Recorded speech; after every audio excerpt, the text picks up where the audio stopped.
ચાલો વિદ્યાર્થીઓ, આજે આપણે મહાન યોદ્ધાઓ અને તેમના શંખના નામ કહેવાના છે.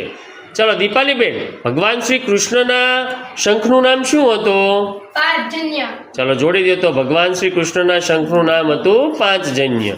ચાલો જાનવીબેન, અર્જુનના શંખનું નામ શું હતું? દેવદત્ત. દેવદત્ત. જોડી દો તો. ચાલો પાયલબેન, ભીમના શંખનું નામ શું હતું? પૌંડ્ર. સરસ, પૌંડ્ર. જો ભીમના શંખનું નામ હતું પૌંડ્ર. ખૂબ સરસ.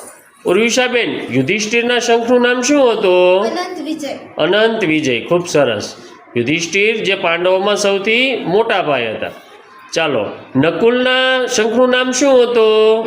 ઉદય. સુઘોષ. નકુલના શંખનું નામ હતું સુઘોષ. ખૂબ સરસ જનકભાઈ. ચાલો વિવેકભાઈ, સહદેવના શંખનું નામ શું હતું? મણિપુષ્પક. મણિપુષ્પક. ચાલો જોડી દો તો. ખૂબ સરસ. ચાલો ભીષ્મ પિતામહના શંખનું નામ શું હતું? શું હતું? ગાંગી. ગાંગેય. ખૂબ સરસ શુભમભાઈ. ચાલો ઉત્તમભાઈ, ગુરુ દ્રોણાચાર્યના શંખનું નામ શું હતું? પ્રતીત. પ્રતીત. ખૂબ સરસ. પ્રતીત. ખૂબ સરસ વિદ્યાર્થીઓ.